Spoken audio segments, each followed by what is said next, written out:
Hello, this is Robert Romano, Vice President of Public Policy with Americans for Limited Government, and I'm joined today by Dan Greenberg. He is the Deputy General Counsel at the Competitive Enterprise Institute. And today we're going to be talking about government theft and civil asset forfeiture. This is a $3 billion a year, not industry. It's an ongoing theft by the federal, state, and local governments of the American people.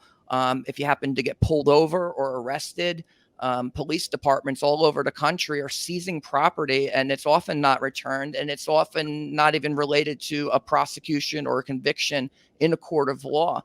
And if you want to try to get your stuff back, well, tough luck, because it probably costs more to litigate that in civil court than what was probably stolen. Every year, state and federal and local government agents take and permanently keep billions of dollars of Americans' property through civil forfeiture. And so it functions as kind of a substitute or kind of a cooperator of taxation, right? Because what happens is that when governments can't make their budget through the normal processes of taxation, sometimes they make up for it through civil asset forfeiture. The thing that's just sort of striking to me about the Sandra Bland case is that clearly someone in authority has made the decision that it's the best use of law enforcement officers' time to drive around in cars and try to keep an eye out for traffic violations and to encourage searches and seizures of motorists. And it's just not clear to me that adds up to a lot of public safety. Not clear to me that adds up to a lot of road safety, but it's definitely true that it adds up to a lot of searches and seizures. And I think maybe somebody in authority decided at some point that what it adds up to is a lot of prospect for civil asset forfeiture. I don't think much resembles the limited government of 1787, well, unfortunately. I think you're exactly right. And it's sort of puzzling that legislatures aren't eager to hold on to their own powers with respect to making decisions about budgets and appropriations.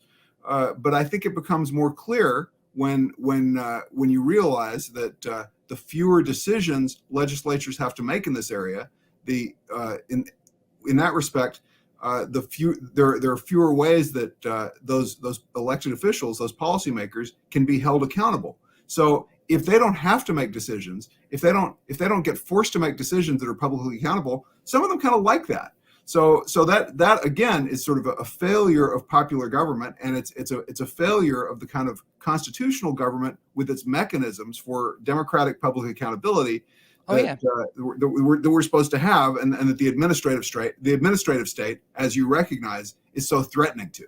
Government's secret weapon. They know, just like everybody else knows, that it makes no sense to throw good money after bad, and so if you're someone who is carrying around $600 or $800, and you are, for instance, near a crime. You see a crime that gets taken place, and the law enforcement officer sees the crime as well and suspects that you're in on it or has some other reason to suspect you.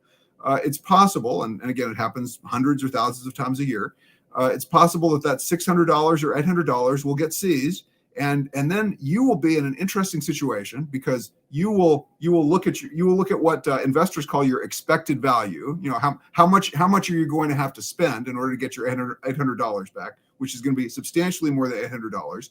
And at that point, you will decide that your best course of action is to go home, turn on the TV, crack open a beer, kick the dog, and bemoan your life, right? Because you really have no good options at that point. But the government's stealing more money from people than burglars are. At least in 2015, that was true. This is law enforcement took more stuff from people than burglars did last year.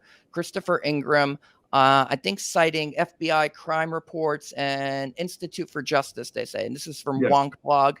And then I found a more recent report from the same Christopher Ingram. He says that cops still take more stuff from people than burglars do. This was just a few months ago, December 2021. And so still billions of dollars a year.